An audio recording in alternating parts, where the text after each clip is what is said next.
You pickup truck drivers thinking that,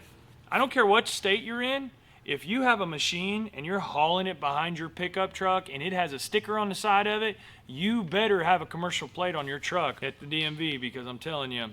gets really expensive on the other side in the learning lesson.